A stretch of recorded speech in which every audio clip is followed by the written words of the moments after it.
엄마, 10만 원 보냈어. 나도 힘들어. 알지? 툭 소리와 함께 끊긴 전화기 너머로 차가운 정적만 흘렀습니다. 내 평생을 갈아 넣어 뒷바라지한 아들의 목소리가 이토록 건조할 수 있을까요? 손마디가 뒤틀리도록 일을 해서 번 돈으로 그놈 대학 보내고 장가까지 보냈는데 내 인생의 성적표가 고작 지폐 2장이라니 가슴 한구석이 텅 빈 것처럼 시리더군요. 차라리 내가 진짜 가진 게 없는 빈털털이었다면 덜 비참했을까요? 이바구 시작 전에 구독과 좋아요 부탁드리며 끝까지 함께 해주세요.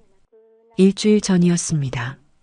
겨울비가 추적추적 내리던 날 가슴이 찢어질 듯 아파 찾아간 대학병원은 유난히 춥고 서늘했습니다. 흰 가운을 입은 의사 선생님은 모니터 속 내 심장 사진을 한참이나 들여다보더니 안경을 고쳤으며 심각한 얼굴로 나를 보았습니다. 어머니, 보호자분 같이 안 오셨어요? 나 혼자요. 애들은 다 바빠서 그냥 나한테 말해줘요. 심장 판막이 많이 상했습니다. 혈관도 지금 꽉 막혀 있고요. 당장 수술하지 않으면 이번 겨울을 넘기기 힘드실 수도 있어요. 언제 쓰러지셔도 이상하지 않은 상태입니다. 죽음, 그 단어가 내 발밑에 툭 떨어지니 정신이 아득해지더군요. 아직 칠순 잔치도 못했는데 손주들 장가가는 것도 못 봤는데 벌써 갈 때가 되었다니 병원 문을 나서는데 다리에 힘이 풀려 주저앉을 뻔했습니다. 남편이란 작자는 갓 돌진한 막내를 남겨두고 일찍이 저 세상으로 가버렸고 그때부터 나는 여자의 삶을 포기했습니다. 새벽 4시면 어김없이 일어나 시장 바닥에 쪼그리고 앉아 생선 내장을 따고 나무를 팔았습니다. 손가락 마디마디가 류머티즘으로 퉁퉁 붓고 겨울이면 손등이 거북이 등껍질처럼 갈라져 피가 배어 나왔지만 나는 밴드 하나 붙일 돈도 아까워하며 살았습니다. 아줌마 몸에서 생선 비린내 나요. 버스 옆자리에 앉은 사람들이 코를 막으며 피할 때도 나는 속으로 웃었습니다. 너희들은 냄새난다고 피하지만 이 냄새가 내 새끼들 입에 쌀밥 넣어주는 냄새다. 그 자부심 하나로 버텼습니다. 그렇게 악착같이 모은 돈이었습니다. 시장통 작은 판잣집이 재개발되면서 받은 보상금, 평생 입을 것 안 입고 먹을 것 안 먹어 모은 적금, 그리고 부동산 호황 때 운 좋게 불어난 땅값까지 합치니 어느새 30억이 넘는 큰 돈이 되어 있더군요. 하지만 나는 자식들에게 그 돈 이야기를 한 적이 없습니다. 돈이 있다는 걸 알면 자식들이 나를 부모가 아닌 현금 인출기로 볼까봐 겁이 났습니다. 뉴스에서 툭하면 나오지 않습니까? 유산 때문에 부모를 죽이네 살리네 하는 페륜아들 이야기. 내 자식들만큼은 돈 냄새를 맡고 달려드는 파리떼가 아니라 아픈 내 몸을 진심으로 어루만져줄 진짜 자식으로 남길 바랐습니다. 수술 날짜를 받아놓고 나는 밤새 고민했습니다. 텅 빈 거실, 낡은 소파에 앉아 30억 통장을 어루만지며 생각했습니다. 이 돈을 유산으로 남겨주기 전에 과연 누가 내 진짜 보호자인지 알 수 없을까? 그래서 결심했죠. 내 인생 마지막 시험을 치르기로. 그래, 한번 속여보자. 내가 돈이 한 푼도 없는 빈털털이라고 하면, 수술비 낼 돈이 없어서 죽게 생겼다고 하면, 그래도 내 손을 잡아줄 놈이 하나는 있겠지. 그놈한테 이전 재산 다 물려주리라. 떨리는 마음으로 첫 번째 버튼을 눌렀습니다. 장남인 영수였습니다. 내가 시장 바닥에서 고등어 배를 갈라번 돈으로 과외시키고 대학 보내고 유학까지 보낸 맏아들입니다. 장가갈 때 서울 아파트 전세금 5억, 내 노후자금 털어서 해줬습니다. 그때 며느리가 어머님 최고라며 내 손을 잡던 게 엊그제 같은데 여보세요? 영수냐? 애미다. 아, 어머니. 왜요? 저 지금 거래처 미팅 중인데. 용건만 빨리요. 목소리에서부터 찬바람이 쌩 불더군요. 미팅 중이라면서 뒤에서는 왁자지껄한 술집 소음이 들려왔습니다. 그게 아니고 애미가 병원에 다녀왔는데 심장 수술을 해야 한다더라. 수술비랑 입원비에서 1,000만 원 정도 필요한데 내가 좀 도와줄 수 있겠니? 내가 지금 가진 현금이 없어서. 심장이 쿵쿵 뛰었습니다. 혹시나 놀라서 지금 어디시냐고 당장 달려가겠다고 하지 않을까? 하지만 돌아온 대답은 내 기대를 산산조각 냈습니다. 어머니, 1,000만 원이요? 아, 진짜 미치겠네. 저번에도 말씀드렸잖아요. 애들 영어 유치원비에 아파트 대출 이자에 저도 죽을 맛이라고요. 그리고 수술 그거 꼭 해야 돼요? 연세도 있으신데 전신 마취하면 더 위험하다던데 그냥 약 드시면서 관리하면 안 되나? 가슴이 철렁 내려앉았습니다. 수술을 안 하면 이번 겨울을 못 넘긴다는데 자식 입에서 그냥 약이나 먹으라는 말이 나오다니요. 그래도 의사 선생님이 수술 안 하면 죽는다더라. 영수야, 내가 너 장가갈 때 해준 전세금 그것만 해도. 아이 참, 또 그놈의 옛날 이야기. 어머니, 그거 10년 전 일이에요. 그리고 그 돈 집값 오르면서 다 녹아 없어진 거 아시잖아요. 왜 자꾸 생색을 내세요? 알았어요, 알았어. 일단 있는 대로 긁어서 보내볼게요. 끊어요. 뚝. 전화가 끊겼습니다. 귀가 멍해지더군요. 생색이라니. 내가 내 뼈가라 해준 돈을 두고 생색이라니. 잠시 후 딩동 문자가 왔습니다. 입금 10만 원 보내는 분 박영수. 10만 원. 0이 5개. 내 목숨값이, 내 평생의 헌신이 고작 10만 원이었습니다. 눈물이 핑 돌다 못해 헛웃음이 픽 새어나오더군요. 영수, 내가 며칠 전에 새 차 뽑았다고 동네방네 자랑하던 걸 내가 모를 줄 알았니? 주말마다 골프 치러 필드 나가는 사진을 며느리가 SNS에 올리는 걸 내가 못 봤을 것 같니? 그 골프채 하나 값도 안 되는 돈을 어미 수술비라고 던져준 거냐? 배신감에 치가 떨려 손이 부들부들 떨렸습니다. 장롱 깊숙한 곳에서 통장을 꺼냈습니다. 30억 5천만 원. 이 많은 돈이 있으면 뭐합니까?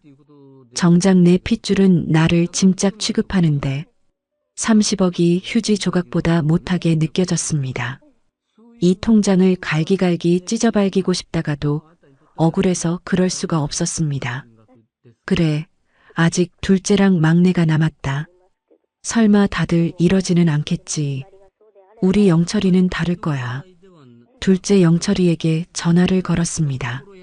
영철이는 형보다 살갑진 않아도 마음은 여린 구석이 있는 아이였습니다. 사업한다고 내 속을 썩일 때마다 쌈짓돈 털어 도와준 게 얼만데 모른 척하진 않을 겁니다.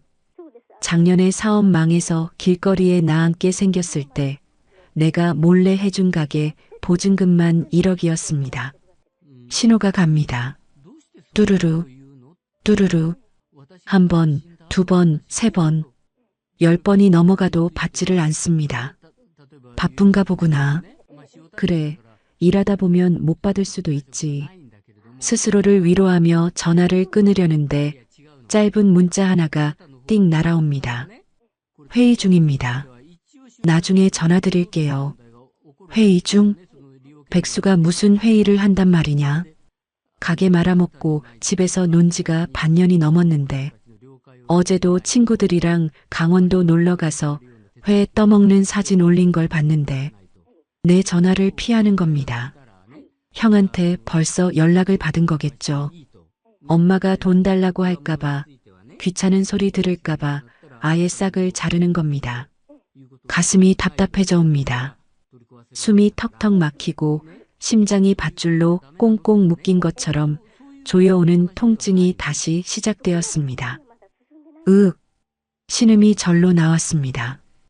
급히 약통을 찾아 알약 몇 개를 손바닥에 털어넣고 물도 없이 삼켰습니다. 거친 알약이 목구멍을 긁고 내려가는 느낌이 생생했습니다. 나는 식은땀을 흘리며 벽에 걸린 낡은 가족 사진을 멍하니 올려다봤습니다. 사진 속 색동 저고리를 입고 환하게 웃고 있는 우리 삼남매. 저 때만 해도 엄마 없으면 못 살아. 엄마 내가 커서 호강시켜줄게 하며 내 치맛자락을 붙잡고 늘어지던 녀석들이었는데 세월이 야속한 걸까요? 돈이 원수일까요? 자식 농사 헛지었다는 말이 비수처럼 가슴에 꽂혔습니다. 이제 남은 건 막내 서연이뿐입니다. 우리 막내. 위로 오빠 둘 챙기느라 늘 뒷전이었던 아이. 오빠들은 고기 반찬 먹일 때 콩나물만 먹여야 했고 오빠들 대학 보낼 때 너는 여자니까 상고 가서 취직해라 하며 공장으로 떠밀었던 아픈 손가락. 졸업식 날 꽃다발 하나 못 사주고 짜장면 한 그릇 사주면서 울었던 내 딸. 서연이에게 전화를 걸어야 하는데 손가락이 움직이질 않습니다. 두려웠습니다. 형편이 넉넉지 않은 막내에게 부담을 주는 것도 미안했지만 무엇보다 겁이 났습니다. 만약 서연이마저 영수나 영철이처럼 나를 외면한다면, 가난이 지긋지긋하다며 엄마 때문에 내 인생 망쳤다며 모진 소리를 한다면 그때는 정말 내가 살아있을 이유가 없을 것 같아서 30억이고 뭐고 이 통장을 품에 안고 그냥 한강물에 뛰어드는 게 나을 것 같아서 마지막 희망마저 사라지는 게 죽기보다 더 무서웠습니다. 밖에는 겨울비가 거세져 창문을 때리고 텅 빈 거실엔 낡은 벽시계 초침 소리만 째깍째깍 울려 퍼집니다. 그 소리가 마치 내 남은 수명을 카운트다운하는 것만 같았습니다. 나는 칠흑 같은 어둠 속에 홀로 남겨진 어린아이처럼 무릎을 끌어안았습니다. 과연 우리 막내는 다를까요? 아니면 세상 모든 자식은 결국 다 똑같은 걸까요? 마른 침을 삼키며 나는 떨리는 손가락으로 마지막 번호 막내딸을 눌렀습니다. 신호가 가는 그 짧은 순간이 내 70년 인생 중 가장 긴 시간이었습니다. 여보세요? 서연이니? 신호음이 5번 울리기도 전에 달칵 하고 수화기 넘어가 연결되었습니다. 나는 숨을 멈췄습니다. 침이라도 삼키면 그 소리에 전화가 끊어질까봐 입술을 깨물며 조심스럽게 입을 뗐습니다. 서연아, 엄마야. 바쁜데 전화해서 미안하다. 수화기 너머에선 아무 대답이 없었습니다. 하지만 알 수 있었습니다.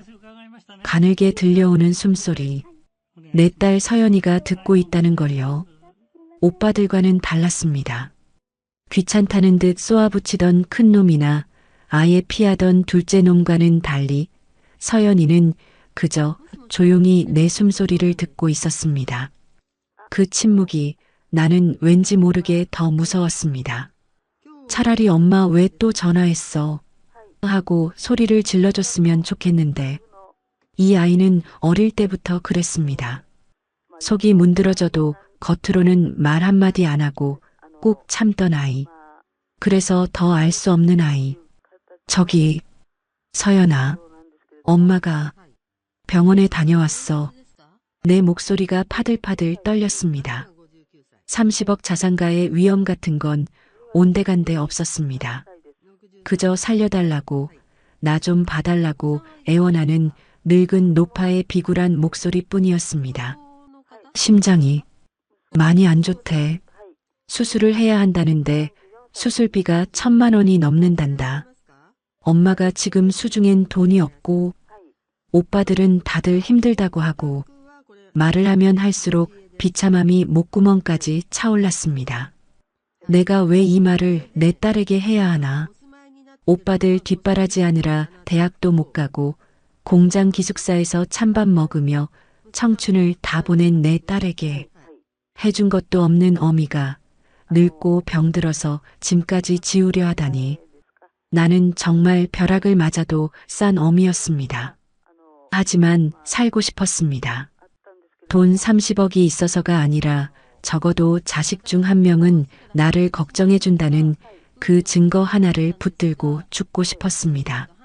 서연아, 혹시 내가 조금 융통해 줄 수 있겠니? 엄마가 나중에라도 꼭 갚을게. 수화기 너머의 침묵이 길어졌습니다. 1초, 2초, 3초. 심장이 터질 것만 같았습니다. 밖에서 들려오는 빗소리가 천둥 소리처럼 커졌다가 작아지기를 반복했습니다. 제발, 제발 한마디만 해다오. 엄마, 많이 아파? 그 한마디면 된다. 돈 없다고 해도 괜찮다. 그냥 걱정만 해다오. 그러면 내가 당장 내일이라도 30억 통장 들고 너한테 달려가마. 내 인생 펴주마. 그러나 돌아온 건 목소리가 아니었습니다. 뚱 마이너스. 전화가 끊어졌습니다. 나는 내 귀를 의심했습니다. 잘못 들은 거겠지. 통신 상태가 안 좋아서 끊긴 거겠지. 황급히 다시 화면을 확인했습니다. 통화 종료. 다시 걸어볼까? 손가락이 덜덜 떨렸습니다. 다시 걸었는데 이번에는 아예 전원을 꺼버렸다면 고객님의 전화기가 꺼져 있어. 그 안내 멘트를 듣는 순간 내 심장도 멈춰버릴 것만 같았습니다. 전화기를 쥔 손이 힘없이 툭 바닥으로 떨어졌습니다. 무릎 위에 올려놓았던 30억 통장이 스르르 미끄러져 차가운 장판 바닥에 나뒹굴었습니다. 아, 입에서 바람 빠지는 소리 같은 탄식이 흘러나왔습니다. 눈물도 나오지 않았습니다. 사람이 너무 큰 충격을 받으면 눈물조차 말라버린다는 걸 이른이 넘어서야 알았습니다. 막내마저, 세상 착하던 우리 막내마저 나를 버렸습니다. 아무 말 없이 전화를 끊어버린 그 냉정함이 10만 원을 보낸 큰아들의 모욕보다 전화를 피한 둘째 아들의 외면보다 더 뼈아프게 내 가슴을 후벼 팠습니다. 오빠들은 그래도 핑계라도 댔습니다. 하지만 서연이는 내 말이 끝나기도 전에 나라는 존재를 지워버린 겁니다. 그 침묵은 거절이 아니라 단절이었습니다. 더 이상 얽히고 싶지 않다는 지긋지긋한 가난의 굴레를 끊어내겠다는 무언의 선언 같았습니다. 나는 거실 한가운데 덩그러니 앉아 어둠에 잠겨가는 집안을 둘러보았습니다. 평생을 바쳐 지켜온 이 집, 자식들 웃음소리로 채우고 싶었던 이 공간이 이제는 나를 가두는 거대한 감옥처럼 느껴졌습니다. 후회가 밀물처럼 밀려왔습니다. 나는 자식 농사를 잘못 지은 게 아닙니다. 나는 죄인입니다. 기억이 났습니다. 서연이가 고등학교 때 수학여행 가고 싶다고 울먹이던 날이, 그때 나는 영수 대학 등록금 된다고, 영철이 사고 친 합의금 된다고 정신이 없었습니다. 계집애가 무슨 여행이야. 그 돈이면 오빠들 고기 반찬이 몇 끼인데. 그렇게 소리를 지르며 딸의 등짝을 때렸습니다. 서연이는 소리 없이 눈물만 뚝뚝 흘리며 돌아섰었죠. 그날 밤 이불 속에서 끄끄대며 울던 딸의 소리를 듣고도 나는 모른 척했습니다. 서연이가 공장에 취직해서 첫 월급을 타왔을 때도 그랬습니다. 봉투째 내밀던 그 고사리 같은 손, 자기 립스틱 하나 안 사고 가져온 그 돈을 나는 덥석 받아 챙겨서는 영수 양복을 해입혔습니다. 오빠가 잘 돼야 너도 덕 보는 거야. 그 말도 안 되는 핑계를 대면서요. 그래놓고 이제 와서 병들고 아프니까 그 딸에게 손을 벌렸습니다. 엄마 살려달라고. 서연이가 전화를 끄는 건 당연했습니다. 아니, 욕을 한 바가지 퍼붓지 않은 게 다행이었습니다. 나는 어미 자격이 없었습니다. 30억이 아니라 300억이 있어도 나는 딸에게 용서받지 못할 죄인이었습니다. 흐흐흐, 으흐흐. 참았던 울음이 기어이 터져 나왔습니다. 가슴을 쥐어뜯으며 통곡했습니다. 30억 통장을 집어들어 벽에다 내던졌습니다. 저 종이 쪼가리가 뭐라고, 저게 뭐라고 내 새끼들 마음 하나 못 얻고 이 꼴이 되었나? 차라리 이 돈이 없었더라면 그냥 시장통에서 생선 팔던 그 시절 비린내 나도 다 같이 한 이불 덮고 자던 그때가 더 행복했던 것 같습니다. 그때는 영수가 내 어깨도 주물러 줬고 영철이가 내 무릎을 베고 잤고 서연이가 내 흰머리를 뽑아줬는데 돈이 생기니 자식들이 괴물이 되었고 나는 그 괴물들의 눈치를 보는 먹잇감이 되었습니다. 어머니, 이번 겨울 넘기기 힘드세요. 의사의 말이 귓가에 윙윙거렸습니다. 그래, 차라리 잘 됐다. 수술은 무슨 수술? 누구 좋으라고 수술을 해? 내가 살아서 뭐해? 자식 셋 다 나를 버렸는데 내가 살아서 숨 쉬는 게 무슨 의미가 있어? 나는 비틀거리며 일어났습니다. 찬장에서 수면 유도제를 찾았습니다. 수술 받지 말고 그냥 이대로 잠들자. 내일 아침에 차가운 시체로 발견되면 그때는 놈들이 와서 울어줄까? 아니, 장례식장에서 부조금 챙기려고 눈물 연기를 하겠지. 그리고 내 유산 찾느라 집안을 이 잡듯이 뒤지겠지. 그러다 저 구석에 처박힌 30억 통장을 발견하면 놈들은 무슨 표정을 지을까? 환호를 지를까? 춤을 출까? 아니면 나를 버린 걸 후회하며 땅을 칠까? 독한 것들, 나쁜 놈들. 약을 쥔 손이 떨렸습니다. 억울해서, 너무 분하고 억울해서 죽지도 못할 것 같았습니다. 하지만 살아낼 자신은 더더욱 없었습니다. 이 지독한 외로움을 견디며 10만 원 던져준 아들과 연락 끊은 딸을 보며 살아갈 자신이 없었습니다. 그때였습니다. 쾅, 쾅, 쾅. 현관문을 두드리는 소리가 들렸습니다. 나는 깜짝 놀라 약통을 떨어뜨렸습니다. 이 밤중에 올 사람이 없는데? 누구세요? 대답이 없었습니다. 설마 영수인가? 10만 원 보낸 게 미안해서 다시 온 건가? 아니면 빚쟁이한테 쫓기던 영철이가 숨으러 온 건가? 기대감이 고개를 쳐들었습니다.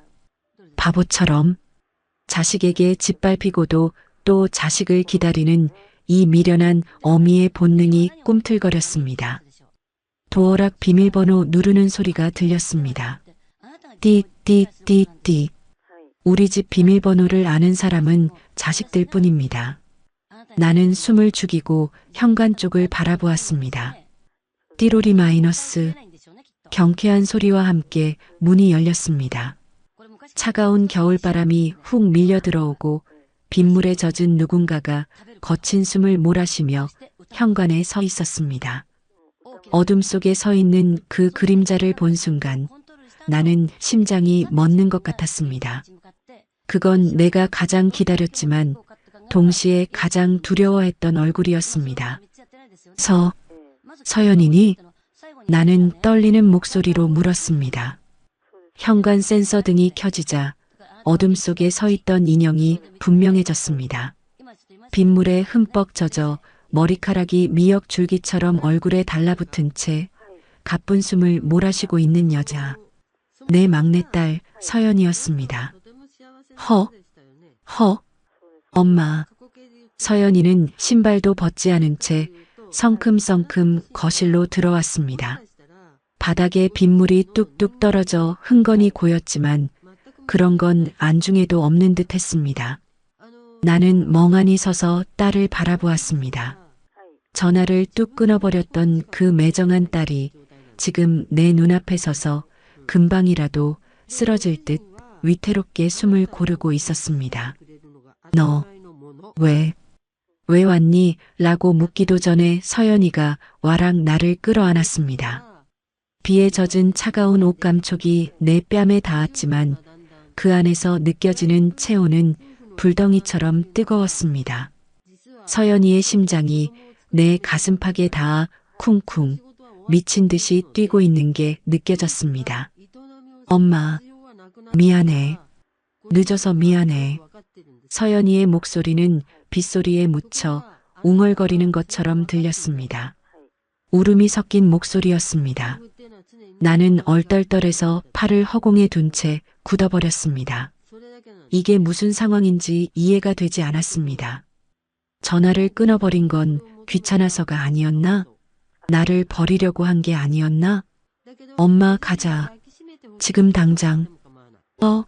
어디를? 병원. 수술해야지. 서연이는 내 대답도 기다리지 않고 내 어깨를 감싸쥐었습니다. 그러더니 바닥에 널브러져 있던 내 외투를 집어들어 내 몸에 걸쳐주었습니다. 마치 어린아이 옷을 입히듯 빠르고 야무진 손길이었습니다. 나는 허둥지둥 딸의 손에 이끌려 현관으로 나갔습니다. 잠깐만. 서연아, 이게 무슨 일이냐? 갑자기 병원은 왜?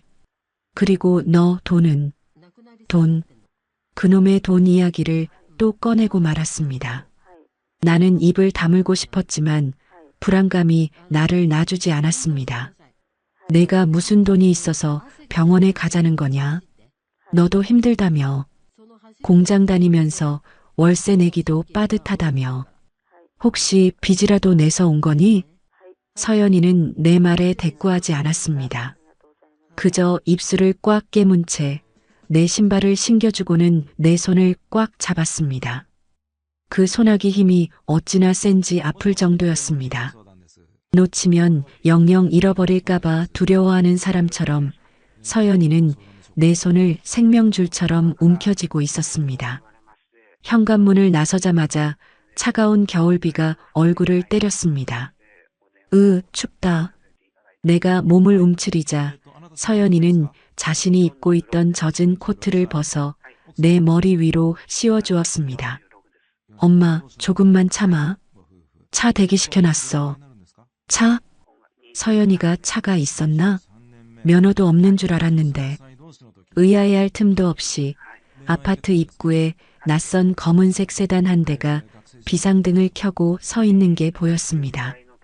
택시는 아니었습니다. 번쩍거리는 고급 승용차였습니다. 저게 뭐지? 콜택시를 부른 건가?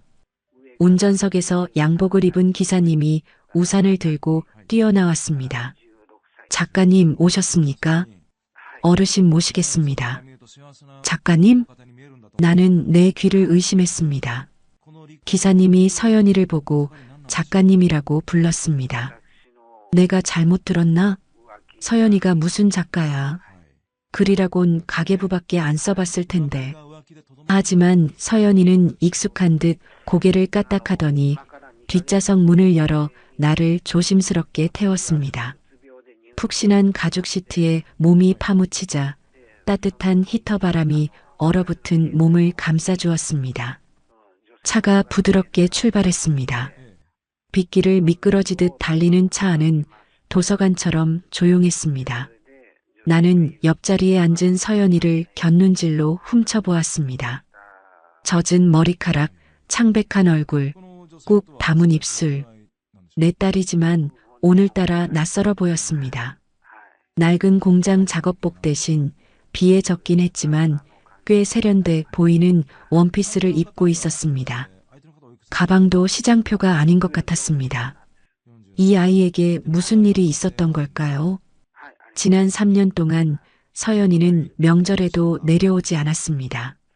일이 바빠서 못 가요라며 용돈만 몇 푼 붙여왔었죠. 나는 그게 공장 잔업 때문인 줄만 알았습니다. 섭섭했지만 먹고 살기 힘들어서 그렇겠거니 하며 체념했었습니다. 그런데 지금 내 옆에 있는 서연이는 내가 알던 그 공순이 서연이가 아니었습니다. 서연아. 응, 엄마. 좀 자. 도착하려면 멀었어. 아니, 너 이게 다 뭐냐? 이 차는 뭐고, 기사 양반은 누구고, 너 혹시 나쁜 짓 하는 건 아니지? 덜컥 겁이 났습니다. 가난한 처녀가 갑자기 이런 고급 차를 타고 나타나는 드라마를 본 적이 있습니다.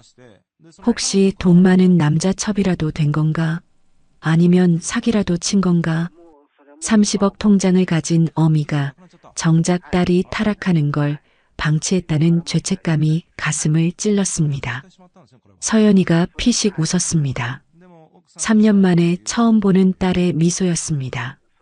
하지만 그 웃음엔 어딘가 쓸쓸함이 묻어 있었습니다. 나쁜 짓 안 해. 걱정 마. 다 내 돈으로 부른 거야. 내 돈? 내가 돈이 어디 있어서. 엄마, 나중에 병원 가서 다 설명할게. 지금은 그냥 쉬어. 제발.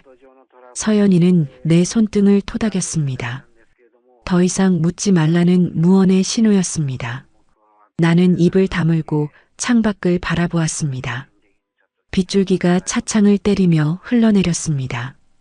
서울의 야경이 뭉개져서 불빛으로 번져 보였습니다.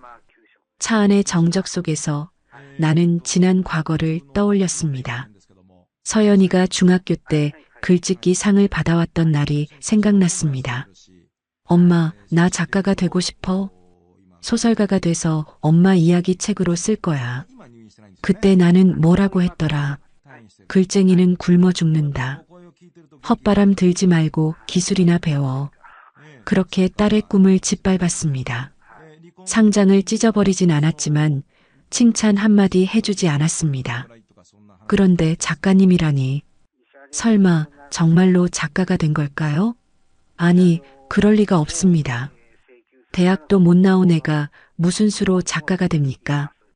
요즘 세상이 어떤 세상인데. 아마 인터넷에 글 몇 줄 쓰고 푼돈 버는 거겠죠. 그걸로 겉멋들어서 렌터카 빌려 타고 온 거겠죠. 불안감이 꼬리에 꼬리를 물었습니다. 이 차의 미터기가 돌아가고 있을 텐데 요금이 얼마나 나올까 걱정이 되었습니다. 얘가 무리하는구나. 엄마 죽는다니까 빚이라도 냈구나. 마음이 무거웠습니다. 집에 두고 온 30억 통장이 생각났습니다. 아, 그걸 챙겨왔어야 했는데 바닥에 던져놓고 그냥 와버렸으니 만약 영수나 영철이가 집에 오면 어쩌지? 그놈들이 통장을 발견하면 엄마 무슨 생각해? 귀신 같은 지지배. 내 속을 꿰뚫어 봅니다. 아니, 그냥 집에 가스불은 껐나 해서. 걱정 마. 내가 나오면서 다 확인했어. 그리고 엄마가 벽에 던진 통장도. 심장이 덜컥 내려앉았습니다. 뭐? 파란색 비닐에 쌓인 통장 말이야. 그거 내가 챙겼어. 서연이가 자신의 가방을 톡톡 두드렸습니다. 내 얼굴이 화끈 달아올랐습니다. 들켰구나. 돈 없는 척 연기했는데 통장을 들키고 말았구나. 서연이는 그 통장 안에 얼마가 있는지 봤을까요? 30억이라는 숫자를 봤을까요? 너 그거 봤니? 아니, 안 봤어. 남의 통장을 왜 봐? 그냥 엄마한테 중요한 것 같아서 챙겼어. 서연이는 담담하게 말했습니다. 거짓말 같지는 않았습니다. 안도의 한숨이 나왔지만 동시에 찜찜함이 남았습니다. 서연이는 왜 안 궁금해할까요? 엄마가 왜 그걸 던졌는지, 그게 뭔지 물어볼 법도 한데. 도착했습니다. 기사님의 목소리에 정신이 들었습니다. 차창 밖을 보니 으리으리한 건물이 보였습니다. 내가 다니던 그 대학병원이었습니다. 하지만 우리가 내린 곳은 응급실 입구가 아니었습니다. 호텔 로비처럼 화려한 조명이 비추는 본관 정문, 그 중에서도 VIP 전용이라고 쓰인 입구였습니다. 여기는 너무 비싼 데 아니냐? 응급실로 가야지. 내가 주춤거리자 서연이가 내 팔짱을 꼈습니다. 엄마, 이제부터 엄마는 이런 데로만 다닐 거야. 내가 그렇게 해줄 거야. 얘가 미쳤나 봐. 돈이 썩어나냐? 얼른 저쪽으로 가자. 아니, 이쪽이야. 내가 다 예약해놨어. 서연이는 완강했습니다. 나를 거의 끌다시피 해서 회전문 안으로 들어갔습니다. 안으로 들어서자마자 병원 직원이 우리를 기다렸다는 듯 달려왔습니다. 박서연 작가님 오셨습니까? VIP 병동 준비 완료되었습니다. 이쪽으로 모시겠습니다. 또다시 작가님, 그리고 직원들의 깍듯한 태도. 나는 벙어리가 된 채 서연이와 직원의 뒤를 따라 엘리베이터에 탔습니다. 엘리베이터 버튼 옆에 VIP 병동 21층라는 글자가 반짝였습니다. 도대체 이게 무슨 조화속일까요? 우리 모녀가 지금 대한민국 최고급 병실로 올라가고 있습니다. 서연이의 뒷모습을 바라보는데 갑자기 딸의 어깨가 너무나 커 보였습니다. 그리고 동시에 내가 알던 내 딸이 아닌 것만 같아서 알 수 없는 거리감이 느껴졌습니다. 서연아, 너 도대체 3년 동안 밖에서 무슨 짓을 하고 다닌 거니? 엘리베이터 문이 열리고 눈부시게 하얀 복도가 우리를 맞이했습니다. 그 끝에 내 인생의 가장 큰 반전이 기다리고 있다는 걸 나는 그때까지도 꿈에도 몰랐습니다. 어머니, 이쪽 침대로 누우시죠. 간호사들이 나를 부축해 눕힌 곳은 병상이 아니라 구름이 같았습니다. 순백의 시트, 은은한 조명, 창밖으로 내려다 보이는 서울의 야경, 그리고 한쪽에 마련된 푹신한 보호자용 소파와 고급 탁자까지. 이건 병실이 아니었습니다. 텔레비전 드라마에서 재벌 회장님들이나 눕던 호텔방이었습니다. 나는 흙투성이 신발을 벗는 것조차 주저되었습니다. 내 남루한 몸뚱이가 이 고귀한 공간을 더럽히는 것만 같아서 몸 둘 바를 모르고 엉거주춤 서 있었습니다. 서연아, 여기 하루 입원비가 얼마냐? 우리 지금이라도 나가자. 응? 엄마는 그냥 다인실이면 된다. 나는 서연이의 소매를 잡아당기며 속삭였습니다. 겁이 났습니다. 이게 다 빚일 텐데. 기사가 딸린 차도 이 으리으리한 병실도 다 나중에 갚아야 할 빚일 텐데. 내가 죽고 나면 이 빚더미를 우리 막내가 다 떠안아야 할 텐데. 30억 통장을 가진 내가 자식 빚지는 꼴을 어떻게 눈 감고 본단 말입니까? 엄마, 제발 돈 걱정 좀 그만해. 서연이는 나를 침대에 억지로 앉히며 단호하게 말했습니다. 젖은 코트를 벗은 딸의 모습은 당당했습니다. 예전에 내 눈치만 보며 구석에 쭈그리고 앉아있던 그 주눅든 막내가 아니었습니다. 내가 낼 거야. 빚 아니야. 내 능력이야. 능력이라니? 내가 공장 다니면서 무슨 돈을 이렇게. 공장 그만둔 지가 언젠데. 엄마, 나 봐봐. 서연이는 병실 탁자 위에 놓여있던 가방을 열었습니다. 그리고 그 안에서 책 한 권을 꺼내 내 무릎 위에 올려놓았습니다. 남색 표지에 금박으로 제목이 박힌 꽤 두툼하고 고급스러운 책이었습니다. 장편소설 소금꽃이 필 때까지. 지은이 박서연. 나는 내 눈을 의심했습니다. 표지 하단에 적힌 이름. 박서연. 내 딸 이름이었습니다. 동명이인이겠지. 세상에 박서연이 어디 한둘인가. 이게 뭐냐? 내 책이야, 엄마. 지난달에 100만 부 팔렸어. 지금 서점에 가면 제일 잘 보이는 곳에 쌓여 있어. 100만 부? 서점이 어쩌고? 도무지 실감이 나지 않았습니다. 숫자에 밝은 나였지만 책이 100만 부 팔렸다는 게 돈으로 얼마인지 계산조차 되지 않았습니다. 내가 글을 썼다고? 정말로? 응. 엄마 기억나? 나 중학교 때 글짓기 상 받아왔을 때 엄마가 그랬잖아. 글쟁이는 굶어 죽는다고. 기술이나 배우라고. 가슴이 뜨끔했습니다. 잊고 싶었던 내 모진 말들을 딸은 토시 하나 틀리지 않고 기억하고 있었습니다. 쥐구멍이라도 있으면 숨고 싶었습니다. 그래서 공장 다니면서 몰래 썼어. 기숙사 화장실에서 쓰고, 점심시간에 밥 빨리 먹고 쓰고, 밤에 이불 뒤집어 쓰고, 그렇게 10년을 썼어. 다들 미쳤다고 했어. 고졸 여공 주제에 무슨 소설가냐고. 근데 엄마, 나 포기 안 했어. 왜인 줄 알아? 서연이는 침대맡에 무릎을 꿇고 앉아 내 거친 손을 두 손으로 감싸쥐었습니다. 딸의 눈시울이 붉어져 있었습니다. 엄마 때문에. 엄마가 너무 불쌍해서. 그 억척 같은 인생, 아무도 알아주지 않는 그 고생, 나라도 기록해두지 않으면 그냥 연기처럼 사라질 것 같아서. 그래서 썼어. 나는 떨리는 손으로 책을 펼쳤습니다. 첫 장을 넘기자마자 익숙한 풍경들이 활자가 되어 튀어올랐습니다. 새벽 4시 자갈치 시장의 비린내는 알람보다 정확했다. 여자는 갈라진 손등에 바세린을 바를 새도 없이 장화부터 꿰어찼다. 등 뒤에 엎인 아이가 칭얼대자 여자는 젖비린내 나는 가슴을 내어주며 생선 내장을 땄다. 내 이야기였습니다.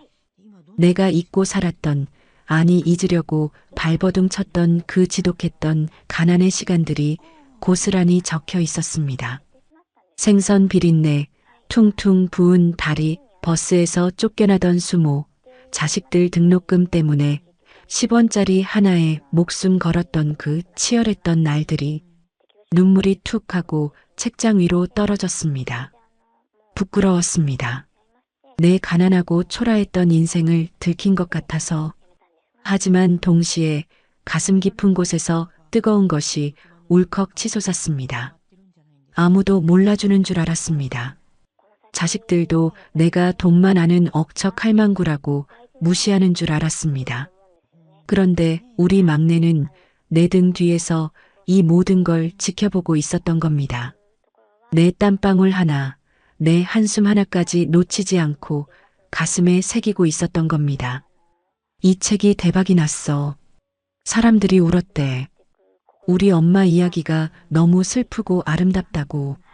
그래서 나 돈 많이 벌었어, 엄마. 인쇄로만 수십억 벌었어. 수십억? 내가 평생을 바쳐 뼈를 깎아 모은 30억. 그런데 내 딸은 내 인생을 글로 써서 그만큼의 돈을 벌었습니다. 참으로 기가 막히고 역설적인 일이 아닙니까? 나의 고통이 딸의 날개가 되었다니. 나의 비루한 삶이 딸을 베스트셀러 작가로 만들었다니. 엄마 미안해. 진작 찾아오지 못해서. 성공해서 짠하고 나타나고 싶었어. 오빠들 보란 듯이 엄마 호강시켜주고 싶어서. 그래서 독하게 연락 끊고 글만 썼어. 근데 엄마가 아픈 줄도 모르고. 서연이가 내 무릎에 얼굴을 묻고 흐느꼈습니다. 나는 딸의 머리를 쓰다듬었습니다.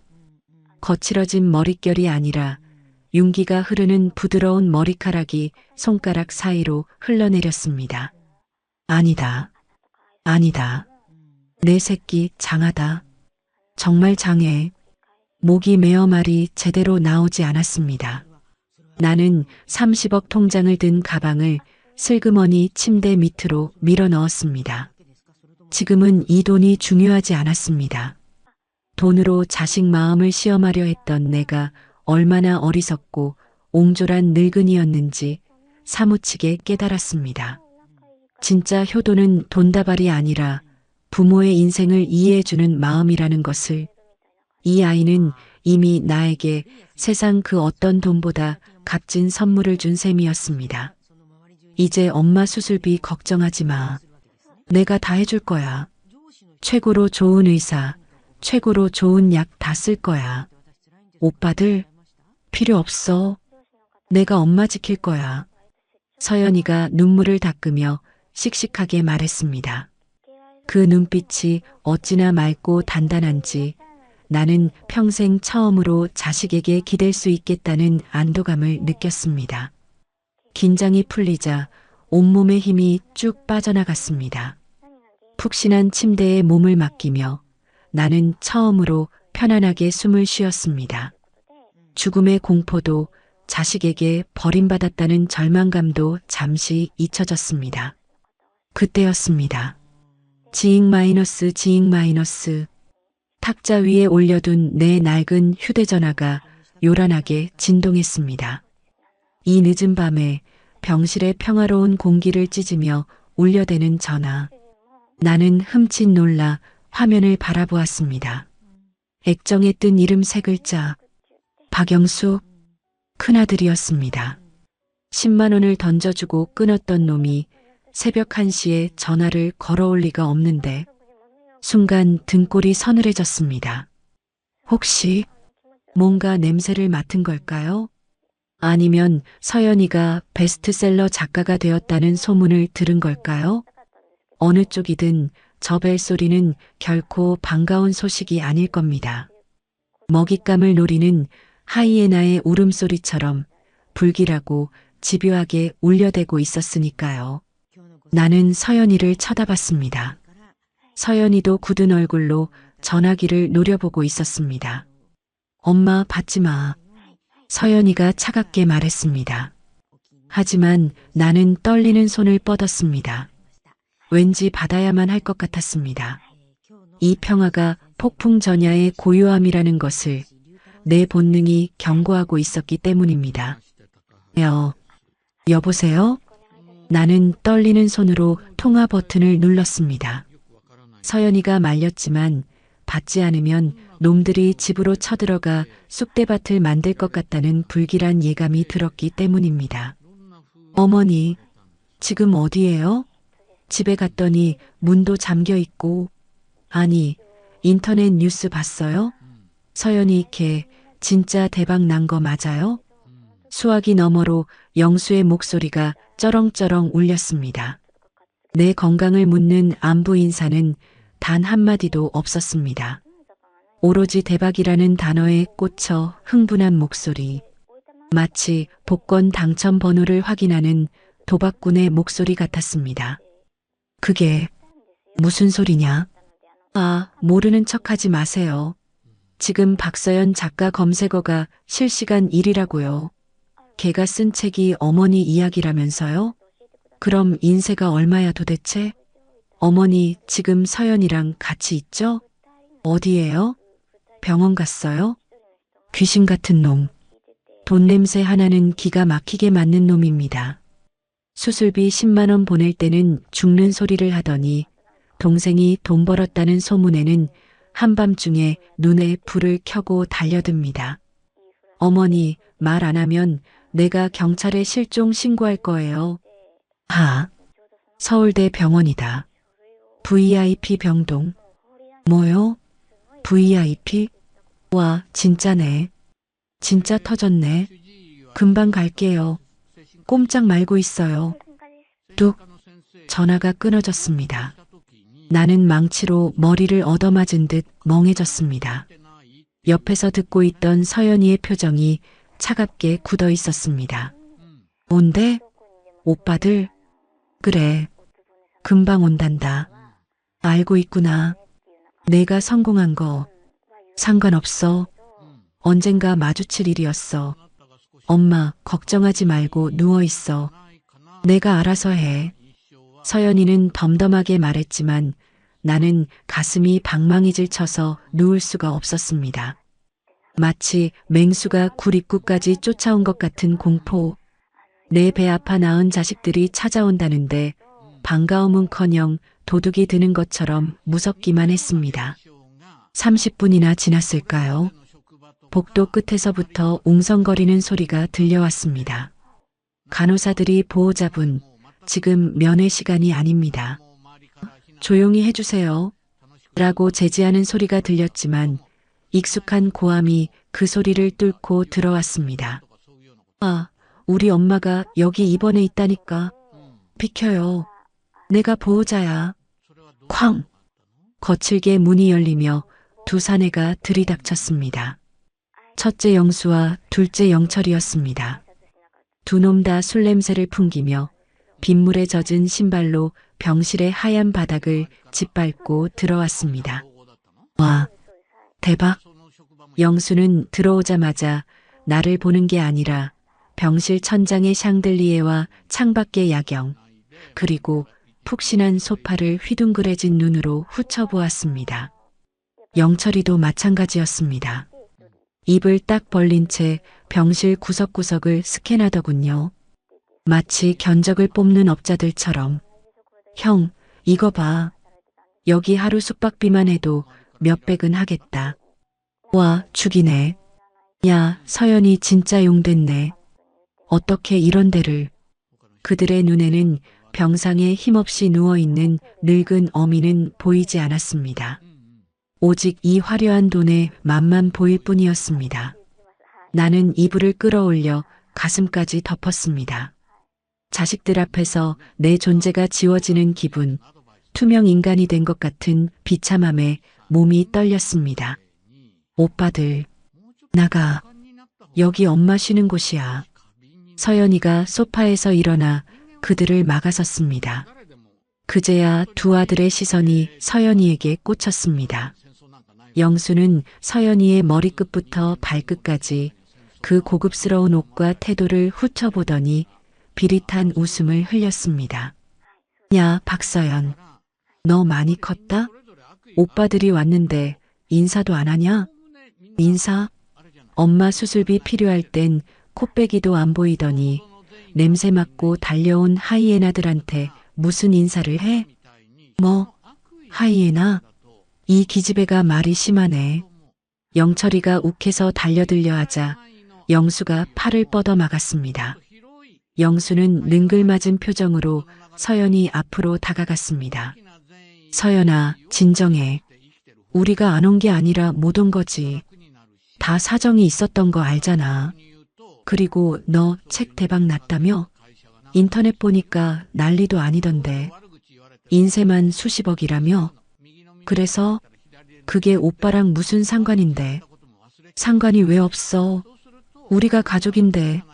야, 솔직히 말해서 그 책 엄마 이야기 쓴 거라며. 그럼 그 소스 누가 제공했냐? 다 우리 가족 이야기 아니냐? 우리도 지분이 있다는 거지. 나는 귀를 의심했습니다. 지분? 엄마의 피눈물 나는 고생담을 팔아먹은 것도 모자라 이제는 그 이야기에 자기네 몫이 있다고 우기는 겁니다. 맞아, 누나. 나도 어릴 때 고생 많이 했어. 엄마 생선 팔러 나가면 집 지키고 내 이야기도 들어갔을 거 아냐? 그럼 나한테도 좀 떼줘야지. 나 지금 가게 망해서 빚이 얼만 줄 알아? 영철이가 거들었습니다. 뻔뻔함이 하늘을 찌릅니다. 서연이가 기가 막힌다는 듯 헛웃음을 터뜨렸습니다. 집은? 웃기고 있네.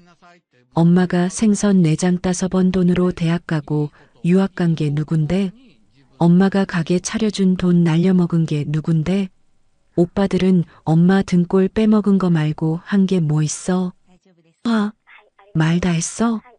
영수가 씩씩거리며 손을 치켜들었습니다. 나는 나도 모르게 비명을 질렀습니다. 그만해. 그만들 못해. 내 고함에 병실에 잠시 정적이 흘렀습니다. 세 자식의 시선이 나에게 집중되었습니다. 나는 떨리는 몸을 일으켜 세워 침대에 걸터 앉았습니다. 심장이 찢어질 듯 아파왔지만 정신력으로 버텼습니다. 어머니, 깨셨어요? 아이고, 몸은 좀 어떠세요? 영수가 언제 그랬냐는 듯 낯짝을 바꾸며 내 손을 잡으려 했습니다. 나는 그 손을 거칠게 쳐냈습니다. 짝! 소리가 날 정도로 매몰차게. 손대지 마라. 더러운 손으로 나 만지지 마. 어머니? 왜 그러세요? 아들한테. 아들, 너희가 아들이냐? 수술비 1,000만 원이 없어서 어미 죽으라고 등 떠민 놈들이 아들이야? 내 섯을 퍼런 눈빛에 영수가 찔끔하며 뒤로 물러섰습니다. 하지만 그것도 잠시, 놈은 곧바로 본색을 드러냈습니다. 아니, 어머니. 섭섭하게 왜 옛날 얘기를 하세요? 그리고 솔직히 말해서 서연이 제가 돈을 저렇게 많이 벌었는데 어머니 수술비 걱정을 왜 해요? 제가 다 알아서 할 텐데 우리한테 10만 원 보냈다고 뭐라 하실 게 아니라 제가 돈방석에 앉은 걸 숨긴 걸 탓해야죠. 맞아요. 엄마, 서연이 돈 많은 거 알고 있었죠? 우리한테는 숨기고 쟤한테만 붙어 먹으려고 한 거 아니에요? 와, 진짜 배신감 드네. 아들들은 뼈 빠지게 고생하는데 영철이가 병실에 놓인 과일 바구니에서 배 하나를 꺼내 우적우적 씹으며 말했습니다. 그 씹어먹는 소리가 내 뼈를 씹는 소리처럼 들렸습니다. 기가 막혔습니다. 적반하장도 유분수지. 내가 30억이 있다는 걸 알면 이놈들이 어떻게 나올지 안 봐도 비디오였습니다.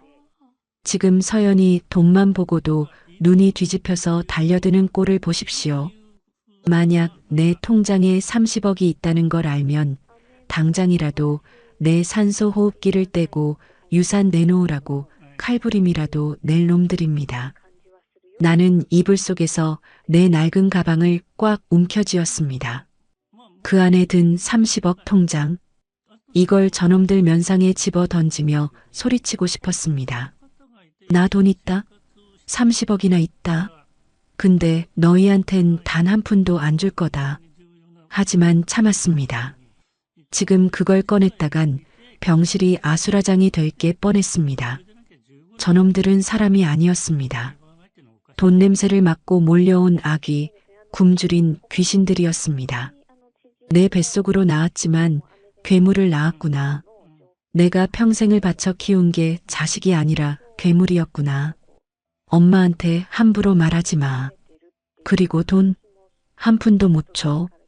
다 엄마 병원비로 쓸 거고 나머지는 내가 다 기부할 거야. 오빠들한텐 국물도 없어. 서연이가 단호하게 쏘아붙였습니다. 기부? 야, 이 미친년아. 가족이 굶어 죽게 생겼는데 기부를 해? 너 돌았어? 그 돈이 어떤 돈인데? 우리 엄마 팔아서 번 돈이잖아. 그럼 우리한테도 권리가 있지. 영수가 서연이의 멱살을 잡으려는 듯 위협적으로 다가갔습니다. 병실 안은 순식간에 난장판이 되었습니다. 고성이 오가고 욕설이 난무했습니다.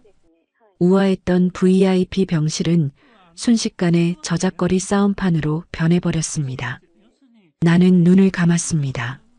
심장이 조여오는 고통보다 마음이 무너져 내리는 고통이 더 컸습니다. 이게 내 인생의 성적표였습니다. 평생 희생하고 헌신한 대가가 병실에서 자식들이 돈 때문에 멱살잡이하는 꼴을 보는 것이라니. 하느님, 제발 저를 데려가 주세요. 이 꼴 더는 못 보겠습니다. 기도가 절로 나왔습니다. 그런데 그때 서연이가 영수의 손을 뿌리치며 날카롭게 소리쳤습니다. 나가. 당장 안 나가면 보안요원 부를 거야. 아니, 경찰 부를 거야. 엄마 수술 앞두고 있어. 스트레스 받으면 진짜 돌아가실 수도 있다고. 오빠들은 엄마 죽어도 돈만 나오면 그만이지? 서연이의 눈에서 도끼가 뿜어져 나왔습니다. 그 서슬에 영수와 영철이도 잠시 주춤했습니다. 하지만 그들은 쉽게 물러날 놈들이 아니었습니다. 참나. 경찰 불러봐. 가족끼리 말싸움한 걸로 경찰이 올 것 같냐? 그리고 우린 엄마 보호자야. 자식이 부모 병문안 왔는데 누가 막아? 영수는 뻔뻔하게 소파에 드러누워 다리를 꼬았습니다. 나 오늘 여기서 자고 갈 거니까 그런 줄 알아. 엄마랑 할 이야기도 많고. 서연이 너 통장 깔 때까지 나 안 간다. 아예 눌러앉을 작정이었습니다.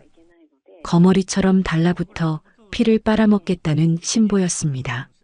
나는 절망감에 눈앞이 캄캄해졌습니다. 이 지옥 같은 상황을 어떻게 끝내야 할까? 저놈들을 내쫓을 방법은 정말 없는 걸까? 그때 내 머릿속에 번개처럼 스치는 생각이 하나 있었습니다. 30억 통장? 그래, 저놈들이 원하는 게 돈이라면 돈으로 심판하는 수밖에 없다. 하지만 지금은 아니다. 지금 밝히면 나는 뼈도 못 추린다.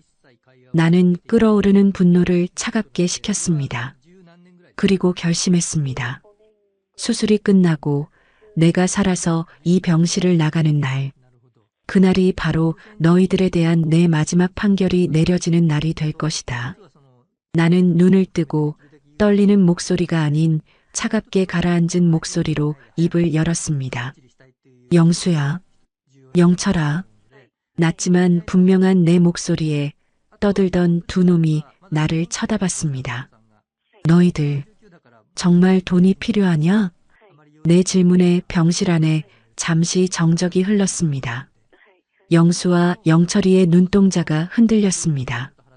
방금 전까지 으르렁거리던 짐승의 눈빛이 먹이를 앞에 둔 사냥개의 눈빛으로 바뀌었습니다. 어머니, 그게 무슨 말씀이세요? 돈이 있으세요? 영수가 침을 꼴깍 삼키며 물었습니다. 10만 원 보낼 때는 거지 취급하더니 돈 이야기가 나오자마자 어머니 소리가 아주 매끄럽게 나옵니다. 나는 침대 헤드에 등을 기대고 차갑게 식은 눈으로 두 아들을 내려다보았습니다. 그래, 있다. 너희들이 상상하는 것보다 훨씬 많이. 내 목소리는 낮았지만 병실 구석구석을 찌를 만큼 날카로웠습니다. 서연이가 놀란 눈으로 나를 쳐다봤지만 나는 눈짓으로 딸을 제지했습니다. 지금은 내가 나서야 할 때였습니다. 에이, 어머니 또 거짓말하신다. 시장에서 생선 팔아본 돈 다 쓰셨잖아요.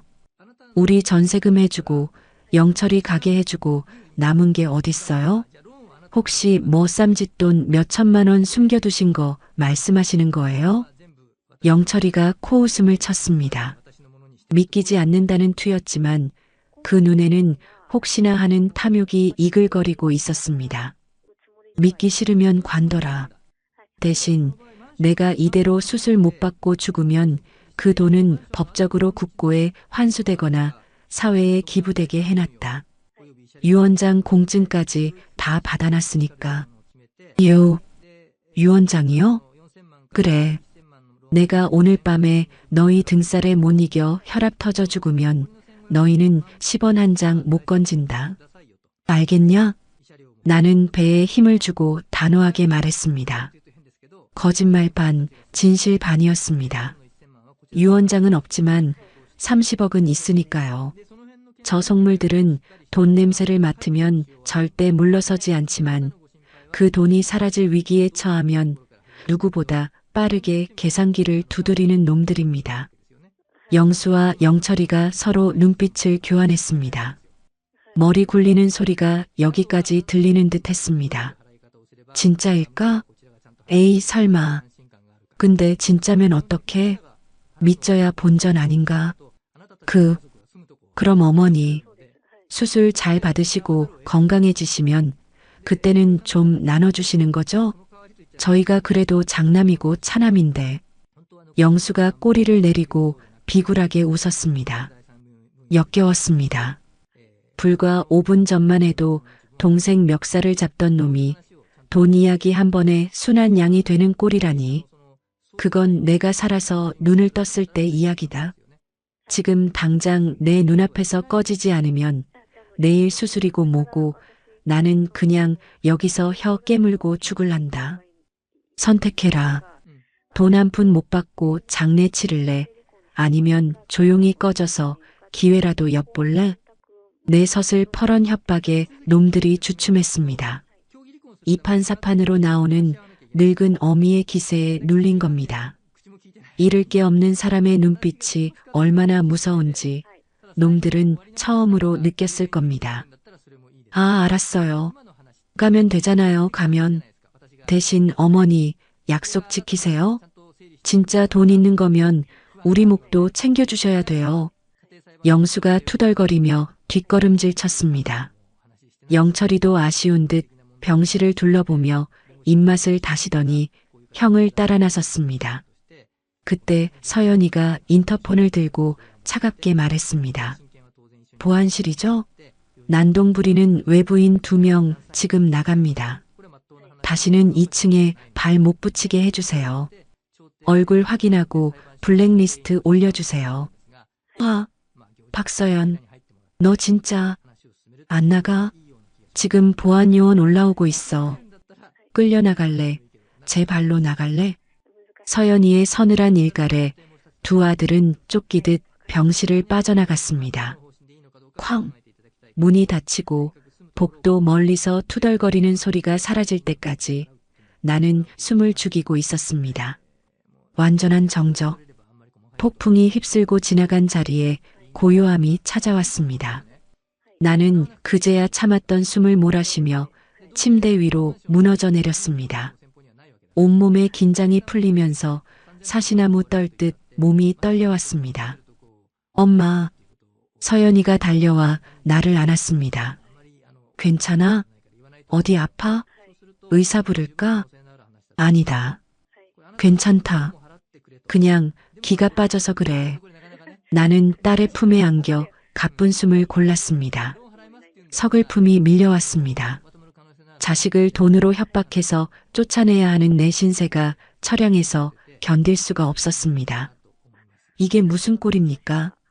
수술 앞둔 어미한테 살려주세요가 아니라 돈 주세요라고 말하는 자식들을 낳아놓고 나는 무엇을 위해 가토록 치열하게 살았단 말입니까? 엄마, 아까 그 말 진짜야? 돈 있다는 거. 서연이가 조심스럽게 물었습니다. 나는 힘없이 고개를 저었습니다. 그냥 해본 소리다. 저놈들 쫓아내려면 그 수밖에 더 있겠냐. 돈 귀신이 붙은 놈들인데. 그렇지? 놀랐잖아. 엄마가 돈이 어딨어. 서연이는 안도하는 눈치였습니다. 다행입니다. 아직은 비밀을 지켜야 합니다. 이 아이에게조차 지금 말하면 저 하이에나들에게 시달릴 게 뻔하니까요. 내가 모든 걸 정리하고 깨끗하게 물려줘야 합니다. 그날 밤 나는 잠을 이룰 수가 없었습니다. 창밖엔 여전히 겨울비가 추적추적 내리고 있었습니다. 내일 아침 수술. 의사 선생님은 성공 확률이 70%라고 했지만 내 나이 70에 전신 마취는 저승문턱을 밟는 것과 다름없다는 걸 압니다. 엄마 앉아? 보호자 침대에 누워있던 서연이가 일어났습니다. 잠이 안 오는구나. 무서워서 그래? 조금. 눈 감으면 다시 못 뜰까봐. 솔직한 심정이었습니다. 죽는 게 무서운 게 아니라 저 불쌍한 막내딸 혼자 두고 가는 게 무서웠습니다. 오빠들 등살에 어떻게 견딜까 걱정이 되어서 서연이가 내 침대로 올라와 내 옆에 누웠습니다. 좁은 병상에 모녀가 나란히 누우니 옛날 단칸방 시절 생각이 났습니다. 그때는 5 식구가 칼잠을 잤는데 엄마, 내가 책 읽어줄까? 내 소설 중에 제일 좋아하는 부분이야. 서연이가 탁자 위에서 책을 집어들었습니다. 그리고 나직한 목소리로 읽어 내려가기 시작했습니다. 여자는 알았다. 자신의 등 뒤에 엎인 아이가 짐이 아니라 날개였다는 것을. 비린내 나는 세상의 파도로부터 자신을 지탱해 준 건 고단한 노동이 아니라 아이의 따뜻한 체온이었다. 그래서 여자는 오늘도 칼을 들고 생선의 배를 갈랐다. 그 비릿한 피가 아이에게는 적과 꿀이 되기를 기도하며 서연이의 목소리가 빗소리와 섞여 자장가처럼 들렸습니다. 눈물이 뺨을 타고 흘러 베개를 적셨습니다. 나는 짐이라고 생각했습니다. 내 팔자가 사나워 고생한다고 생각했습니다. 그런데 내 딸은 나를 자식을 위해 세상과 맞서 싸운 전사로 기억해주고 있었습니다. 내 인생이 헛되지 않았구나. 저 글귀 하나만으로도 보상받은 기분이었습니다. 서연아. 응, 엄마. 고맙다. 엄마 인생 예쁘게 써줘서 나중에 엄마가 없더라도 너는 씩씩하게 살아야 한다. 오빠들한테 기죽지 말고. 알았지? 그런 소리 하지 마. 수술 잘 될 거야. 일어나면 나랑 여행도 가고 맛있는 것도 먹으러 가야지. 내 돈 다 쓸 때까지 엄마 절대 못 죽어. 서연이가 내 손을 꼭 잡았습니다. 우리는 그렇게 서로의 온기를 느끼며 밤을 지새웠습니다. 30억 통장은 침대 및 가방 속에 잠들어 있었지만 그보다 더 큰 유산은 이미 딸에게 전해지고 있었습니다. 사랑이라는 이름으로. 다음 날 아침 수술실로 가는 이동 침대 위에 누웠습니다. 천장의 형광등 불빛이 빠르게 뒤로 넘어갔습니다. 드르륵 드르륵 바퀴 구르는 소리가 심장 박동 소리처럼 들렸습니다. 보호자분은 여기까지만 오실 수 있습니다. 수술실 앞 차가운 철문 앞에서 멈춰 섰습니다. 서연이는 내 손을 놓지 못하고 울먹거렸습니다. 엄마 잘하고 와. 기다릴게. 꼭 깨어나야 해. 알았지? 나는 산소 마스크 안에서 힘겹게 미소 지었습니다. 그래. 꼭 돌아오마. 돌아와서 내게 줄 선물이 있어. 내 오빠들한테 보여줄 통쾌한 한방도 남아있고. 걱정 마라. 엄마 강한 사람인 거 알지? 서연이의 손이 스르르 멀어졌습니다. 철문이 닫히고 나는 차갑고 낯선 공기 속으로 격리되었습니다. 수술실 안은 서늘했습니다. 초록색 가운을 입은 사람들이 분주하게 움직이고 기계들이 삐삐거리는 소리를 냈습니다. 환자분, 이제 마취 들어갑니다. 숫자 10까지 세세요. 차가운 약물이 혈관을 타고 들어오는 느낌이 났습니다. 하나, 둘, 셋. 눈꺼풀이 천근만근 무거워졌습니다. 의식이 흐려지는 와중에 마지막으로 떠오른 건 서연이의 얼굴이었습니다. 그리고 가방 속에 숨겨둔 30억 통장. 내가 다시 눈을 뜰 수 있을까?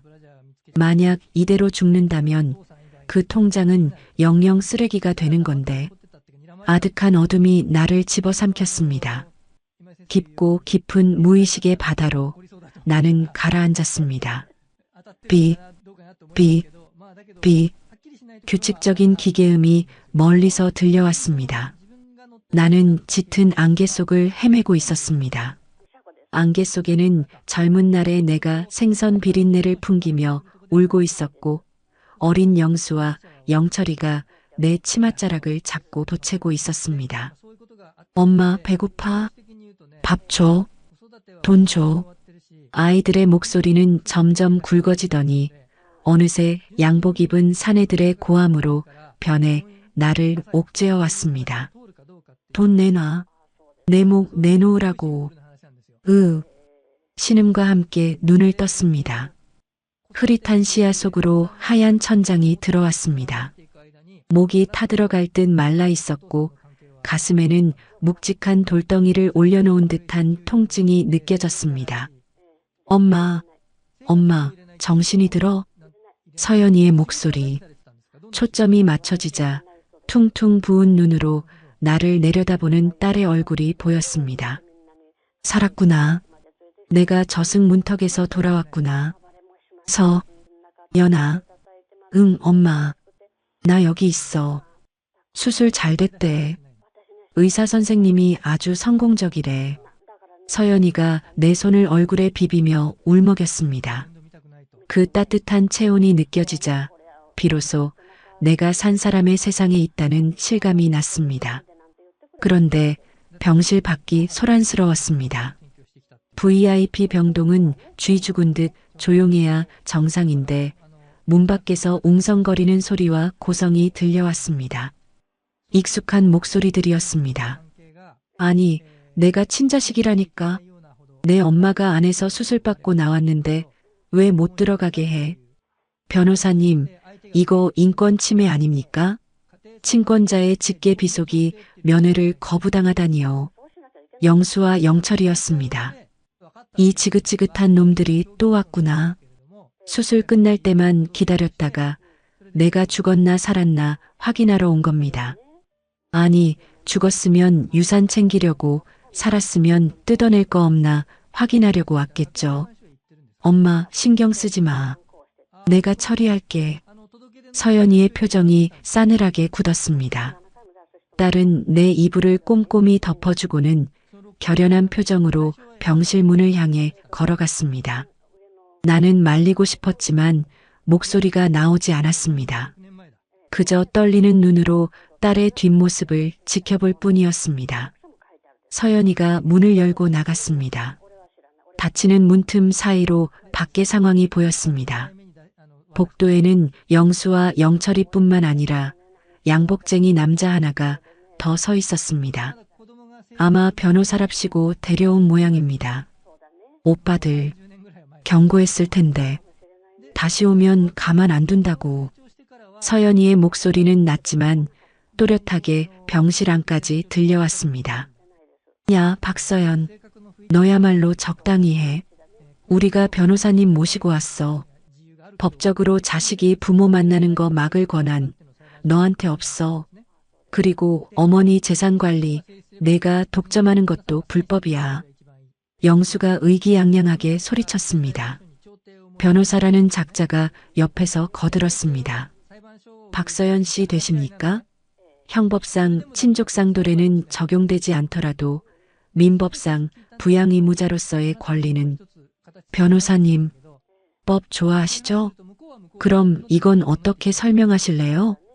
서연이가 품에서 서류 봉투 하나를 꺼내 들었습니다.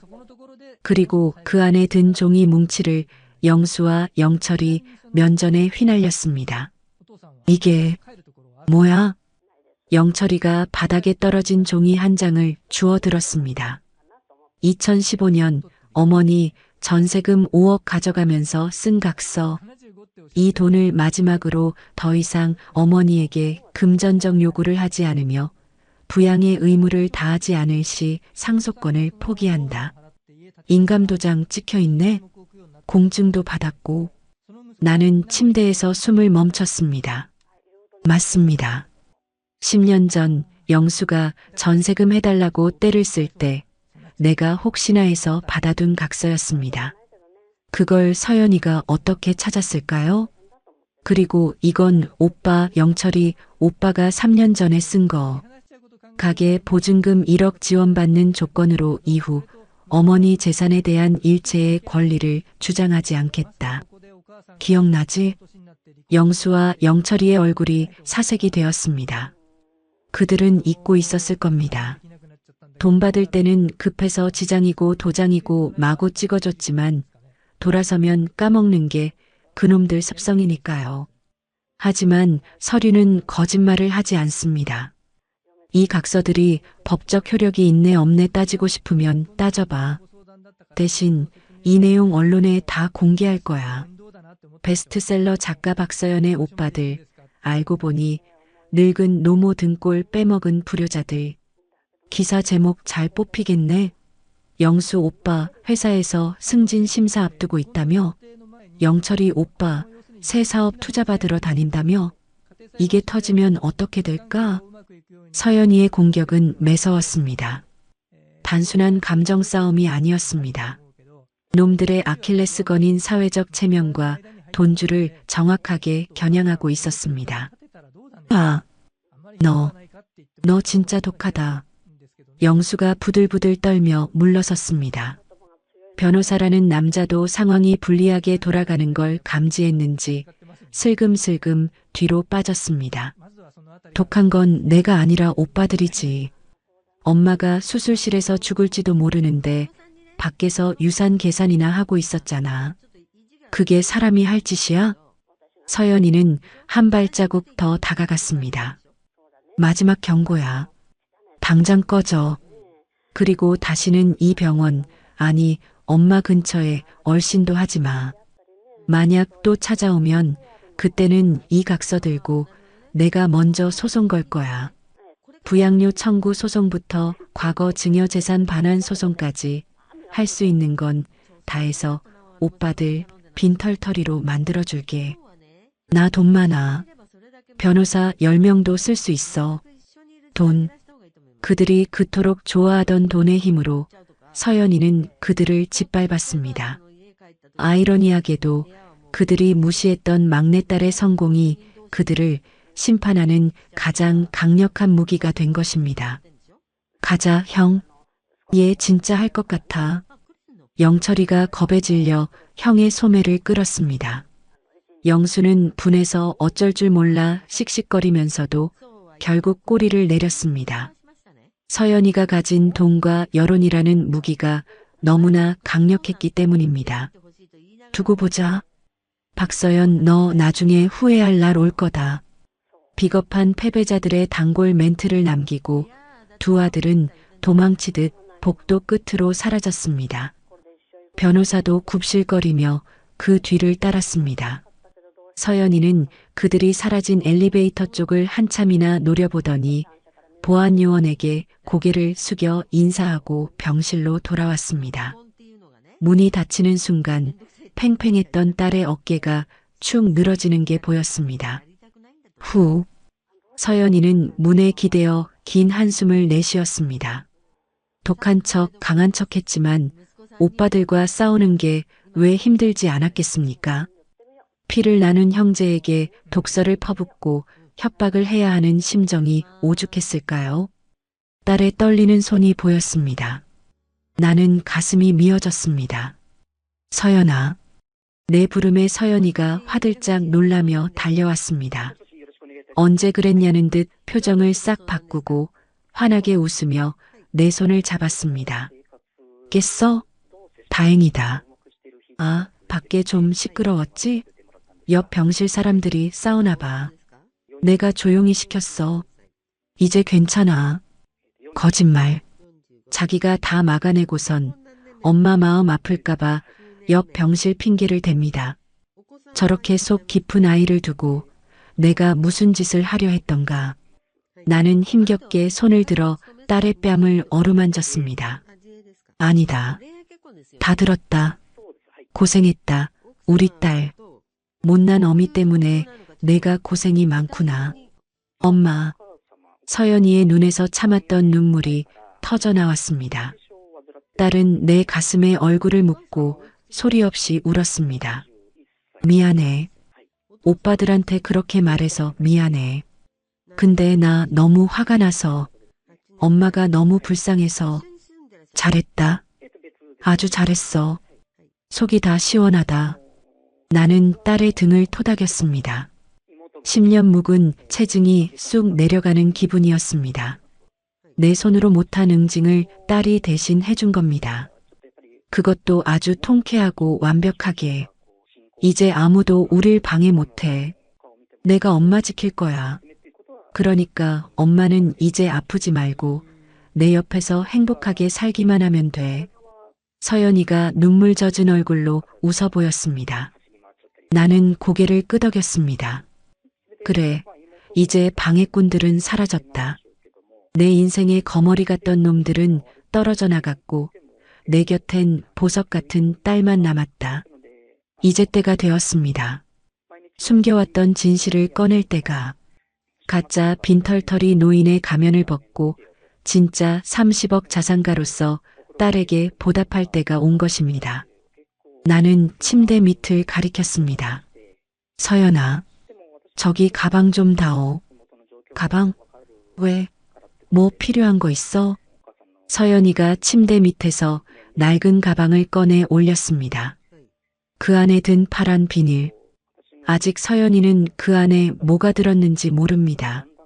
그저 엄마가 아끼는 물건이겠거니 하겠지요. 거기서 그 파란 비닐로 쌓인 거 좀 꺼내봐라. 내 말에 서연이가 비닐 뭉치를 꺼냈습니다. 나는 마른 침을 삼켰습니다. 내 딸의 눈이 얼마나 동그랗게 커질지 상상만 해도 입가에 미소가 번졌습니다. 서연아, 열어봐라. 내 말에 서연이는 영문을 모르겠다는 표정으로 파란 비닐을 벗겨냈습니다. 바스락거리는 소리가 유난히 크게 들렸습니다. 낡은 종이 통장 하나가 모습을 드러냈습니다. 겉표지가 닳고 닳아 너덜너덜해진 내 평생의 땀과 눈물이 배어있는 통장이었습니다. 이게 뭔데 그래? 옛날 통장 아니야? 펼쳐봐. 맨 뒷장. 서연이가 조심스럽게 통장을 펼쳤습니다. 차르륵 종이가 넘어가는 소리. 그리고 마지막 페이지에 멈춘 서연이의 시선. 딸의 눈동자가 점점 커지더니 숨을 헛하고 들이켰습니다. 이게 뭐야? 서연이의 손이 떨리기 시작했습니다. 숫자를 세어보는 것 같았습니다. 1, 10, 100, 1000만, 억, 10억? 동그라미의 개수를 확인하고 또 확인하던 딸이 믿을 수 없다는 얼굴로 나를 쳐다봤습니다. 엄마, 이거 진짜야? 30억? 그래, 진짜다. 어떻게, 엄마가 어떻게 이런 큰 돈을. 서연이는 말을 잇지 못했습니다. 당연하겠지요. 평생 시장 바닥에서 콩나물값 깎으며 살던 구두쇠 엄마가 로또라도 맞지 않는 이상 가질 수 없는 돈이니까요. 평생 모았다. 재개발 보상금에 땅값 오른 거에 안 먹고 안 입고 모은 적금까지 하나도 안 쓰고 모으기만 했어. 나는 덤덤하게 말했습니다. 서연이는 충격에 빠진 듯 한동안 입을 다물지 못했습니다.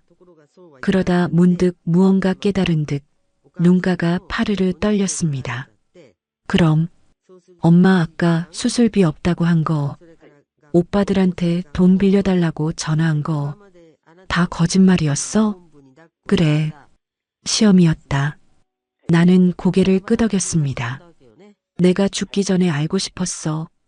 내가 가진 돈 껍데기를 다 벗겨내고 늙고 병든 노인네 몸뚱이만 남았을 때 그래도 나를 지켜줄 자식이 누구인지, 내 진짜 상주가 되어줄 놈이 누구인지 서연이의 눈에 물기가 차올랐습니다. 그래서 나한테도 전화해서 미안하다. 너까지 시험해서 너마저 오빠들처럼 도망갈까봐 엄마가 무서워서 그랬어. 못난 어미를 용서해라. 나는 고개를 숙였습니다. 딸을 믿지 못하고 시험에 들게 한 죄책감이 밀려왔습니다. 그런데 서연이가 내 손을 덥석 잡았습니다. 아니야. 엄마가 왜 미안해. 오죽했으면 그랬겠어. 오빠들이 평소에 얼마나 엄마를 외롭게 했으면. 서연이는 30억이라는 숫자보다 그 시험을 준비해야 했던 내 외로움에 더 가슴 아파했습니다. 엄마, 이 돈 오빠들이 알면 난리 나겠네. 아까 쫓겨난 거 알면 땅을 치고 후회하겠어. 서연이가 씁쓸하게 웃었습니다. 그래, 아마 평생을 후회 속에 살겠지. 그게 그놈들이 받아야 할 벌이다. 나는 통장을 뺏어들었습니다. 그리고 서연이의 손에 쥐어주었습니다. 이거 너 가져라. 엄마 미쳤어? 이걸 내가 왜 가져? 서연이가 화들짝 놀라며 손을 뺐습니다. 싫어. 나 돈 많아. 내 책 팔아서 번 돈으로도 충분히 먹고 살아. 엄마가 평생 고생해서 모은 걸 내가 어떻게 받아? 받아라. 이건 돈이 아니야. 내 인생이고 내 사과고 내 사랑이다. 나는 강제로 통장을 딸의 손에 쥐어주며 꽉 움켜쥐게 했습니다. 서연아, 나는 돈은 있었지만 사실 죽어가고 있었다. 외로워서, 억울해서, 사람이 그리워서. 그런데 내가 문을 열고 들어온 순간 나는 살았다. 내가 내 손을 잡고 병원으로 뛰어올 때, 내 똥 묻은 속옷을 빨아줄 때, 오빠들한테 소리치며 나를 지켜줄 때, 그때 나는 30억보다 더 큰 부자가 된 기분이었다. 내 목소리가 메어왔습니다. 돈은 사람을 편리하게는 해주지만 행복하게는 못 해주더라. 근데 너는 나를 행복하게 해줬어. 그러니까 이 돈은 내가 받아야 마땅해. 이걸로 더 좋은 글 쓰고 더 멋진 작가가 되라. 엄마처럼 째째하게 살지 말고 세상 사람들한테 베풀면서 멋지게 살아. 서연이는 통장을 쥔 채 하염없이 눈물을 흘렸습니다. 엄마, 엄마, 왜 우냐, 바보같이. 이제 부자 됐는데 웃어야지. 우리는 서로를 끌어안고 한참을 울고 웃었습니다. VIP 병실의 화려한 조명 아래서 30억 통장은 그저 종이 쪼가리처럼 침대 위에 뒹굴었지만 우리 모녀의 마음은 그 어느 때보다 꽉 차올랐습니다. 수술 후 석 달의 시간이 흘렀습니다. 엄마, 빨리 와. 비행기 놓치겠어. 인천공항 출국장. 서연이가 저만치 앞서가며 손을 흔들었습니다. 선글라스를 끼고 트렌치 코트를 입은 모습이 영락없는 스타 작가 포스였습니다. 나도 질세라 부지런히 걸음을 옮겼습니다. 예전 같으면 가슴이 아파 걷지도 못했겠지만 수술이 잘 된 덕분에 몸이 가벼웠습니다. 서연이가 사준 화사한 스카프를 두르고 명품 가방을 맨 내 모습은 누가 봐도 귀부인이었습니다. 아이고, 같이 가자. 내 나이가 70이다. 이거 사. 70이 뭐 어때서? 요즘은 인생 70부터라잖아. 우리 유럽 가서 왈츠도 추고 와인도 마시고 다 할 거야. 서연이는 내 팔짱을 끼며 까르르 웃었습니다. 우리는 난생 처음 해외여행을 떠나는 길입니다. 목적지는 스위스. 알프스 소녀 하이디가 뛰놀던 그곳으로 갑니다. 30억? 그 돈은 서연이가 만든 이정순 장학재단에 기부하기로 했습니다. 가난해서 공부 못하는 아이들, 그리고 자식에게 버림받은 독거노인들을 돕는 데 쓰기로 했죠. 물론 여행 경비 정도는 남겨뒀지만요. 영수와 영철이 소식은 가끔 들려옵니다. 영수는 승진해서 누락되고 빚더미에 앉아 이혼 위기라더군요. 영철이는 사기까지 당해서 찜질방을 전전한다고 합니다. 그놈들이 찾아와서 어머니 한 번만 봐주세요 하고 빌었지만 나는 문도 열어주지 않았습니다. 서연이가 고용한 변호사가 접근금지 가처분 신청을 내서 얼씬도 못하게 막아줬거든요. 매정하다고 해도 어쩔 수 없습니다. 그게 그들이 선택한 결과니까요. 비행기가 활주로를 박차고 날아올랐습니다. 창밖으로 작아지는 서울 시내를 내려다보며 나는 지난 날을 회상했습니다. 비 내리던 그 밤 30억 통장을 품에 안고 죽으려 했던 그 비참했던 노인을 만약 그때 서연이가 오지 않았다면, 만약 내가 돈을 끝까지 숨기지 않고 아들들에게 줬다면 생각만 해도 끔찍합니다. 엄마, 무슨 생각해? 서연이가 샴페인 잔을 건네며 물었습니다. 나는 빙그레 웃으며 잔을 부딪혔습니다. 아무것도 아니다. 그냥 참 좋다. 살다 보니 이런 날도 오는구나 싶어서. 서연이가 내 어깨에 머리를 기댔습니다. 따뜻했습니다. 30억짜리 수표보다 명품 코트보다 더 따뜻한 온기였습니다. 돈은 있다가도 없고 없다가도 있는 것입니다. 하지만 진심은 한번 잃어버리면 영영 되찾을 수 없는 보석입니다. 나는 그 보석을 지켜냈습니다. 그리고 그 보석이 나를 지켜주었습니다. 비행기는 구름 위를 날고 내 인생의 이막도 이제 막 날아오르기 시작했습니다. 내 딸 서연이와 함께 말이죠. 오늘의 이바구는 여기까지입니다. 끝까지 함께 해주셔서 감사드리며 구독과 좋아요 눌러주시면 놀라운 인생 사연들을 누구보다 먼저 무료로 만나보실 수 있습니다.